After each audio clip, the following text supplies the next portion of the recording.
Oh, hey, I haven't done one of these in a little while. Working on your watercolor. Exactly. But it's autumn. Mm-hmm. The leaves are covering the lawn. I thought it might be a nice time to stumble through watercolor with a storybook witch. Oh, yeah, this is a perfect time for this illustration. Right? It's the season of the witch. It's the season of the witch. So we have a witch. A friendly witch. Yeah, she seems friendly. Mm-hmm. She's in her cottage with her cat, who maybe isn't feeling too friendly toward the witch's new companion. Oh, that frog's really getting comfortable. Yeah.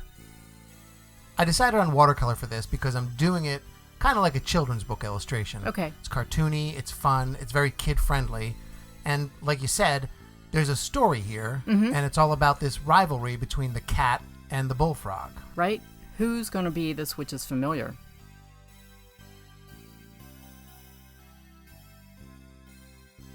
Now, I'm not going to spend too much time going over my inking process. Okay. We do enough of that in our inking videos. But I did a majority of the line work here with brush and ink. I think I used Dr. Martin's Black Star ink. Some of the tinier details, the ball of yarn, the lettering, some of the wood grain, I handled with Micron fine liners. Which I'll jot down in the info. Thank you. And then for the hair, I used a brush pen that was on the verge of drying up, so it gives just a little bit of a wispy, grainy, dry brush effect. Great idea. Save those pens. So I asked you if you had any, like, witchy stuff that we could use as dressing for this video. Yeah. And I gotta tell you, I was honestly disturbed at the gunny sack of items that you lugged in here. I was a little uncomfortable. I will admit, you're not a witch, right? You're not. No, you're I'm not a witch. All right. But I've been to Salem, and I've picked up souvenirs, like this divination cloth. Divination cloth. You ask a question, and let the pendulum give you the answer. All right, I see. So, not a witch. No. Because I'm starting to question the 4 bonuses you've gotten in the last 3 weeks. You shouldn't question those. I shouldn't question those. No. Okay. All right, so I'm just a little foggy. Oh. But, let me go over what I was thinking with these watercolors. On a basic level, on a color science level, warm colors advance while cool colors recede. There are scientific reasons for that, but we don't need to go into it. It's just a good rule of thumb to keep in mind. Okay, but you're doing the background of this witch's cottage in warm color. Yeah. And warm colors advance. Yeah, and not only that, I plan to have the witch, the cat, and the bullfrog in mostly cool colors. All right, so what kind of witchcraft do you plan on using to make sure this doesn't look backwards or off or out of sync? Yeah, not witchcraft, my little hellspawn, but science. Science! There's another rule of thumb in color science that I hope will save my skin, and that is that lighter or paler colors recede, while darker, more intense colors advance. And so while the witch is going to be painted in, a cool bluish purple, it's going to be a dark bluish purple, like a bluish purple that is more intense than the soft, warm colors of her cottage walls. So she should stand out. She should. She should move forward in the composition. Plus, she's got a very strong ink outline on her. Yeah. So that should bring her and the other inked objects forward. Well, actually, that is another scientific art fact. Objects with sharper, more defined edges will move forward, while objects with soft or blurry edges recede. That's nicely done. Good job. Well, I have some art knowledge. I know. Probably worth another bonus, I imagine. Yeah. It's probably worth another bonus, I imagine. Good boy. You have a good Halloween this year? Oh, yeah, I did. I always do. Yeah. It was busy this year. It was. Making art, editing videos, some secret projects we're working on. Right. As I recall, we barely had time to get the candy. We did, though. Yeah, it was a good time. This witch illustration, you probably know. I was trying to get that done before Halloween. No. Yeah, I wanted to get it done. No, you're not doing your Halloween leftover song this year. Come on. This is the perfect opportunity. It's a witch. It's after Halloween. Here. Let your precious divination cloth decide. Fine. Should we continue yet again with the song thingy? That looks like a yes. It feels like a no. It's hard to determine. What? It's too close to call. Look at that. It's clearly no. It's the most decisive no I've seen with this thing. Fine. I'm doing it anyway. No! Halloween leftovers, left over from Halloween.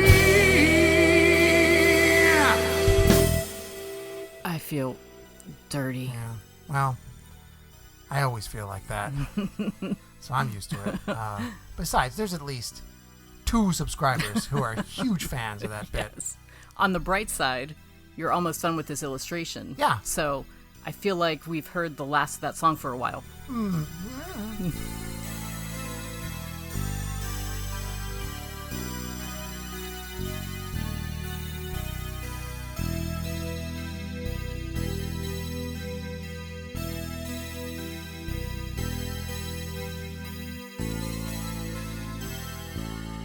Join our Patreon.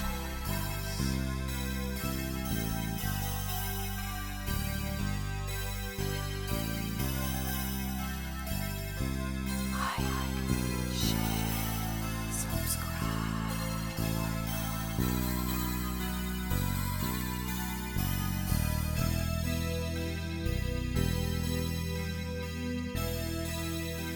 I love this witch's crazy face.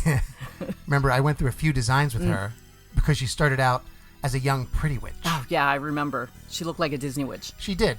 But in the end, I thought this version was ultimately more interesting.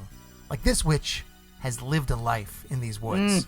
Based on her appearance alone, I think there's more story to her. Right? Look at that face. Yeah. This witch has seen some things. Yeah, and I also ditched the typical black dress, pointy hat look for something more folktale. You know, again, I just thought it invited more story. It's visually more interesting. Oh, yeah. Hopefully, it still gives the impression of, a witch in the woods in the fall. Oh, yeah, it does. You can still tell it's a classic witch. Yeah. And there are some visual clues that help tell the story. The autumn woods out the window, the frog, the broom, Yeah. the black cat. Right. So you admit this is a Halloween piece. Don't. Halloween leftovers, left over from Halloween. That's unforgivable. That's marketing. It's the same thing, really.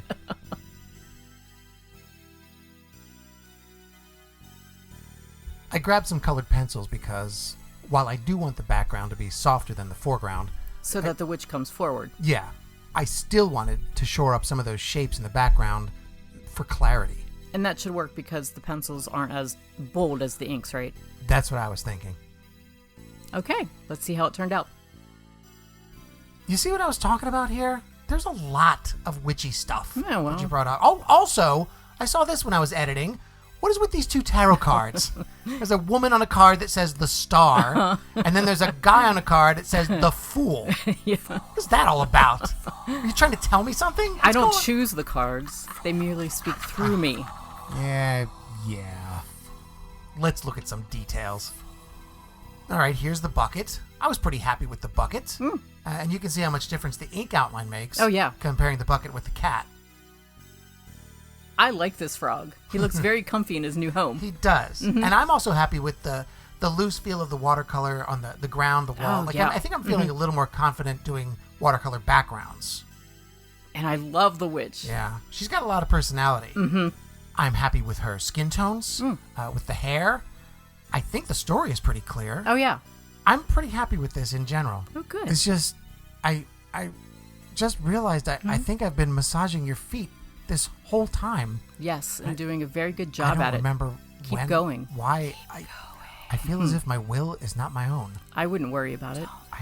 You just keep rubbing my feet, all right. and I'll put up this link to another piece you did, the fly. How does that even relate to this video? Frogs eat flies. Now do the other foot. And here, sign this check. Okay. Good boy.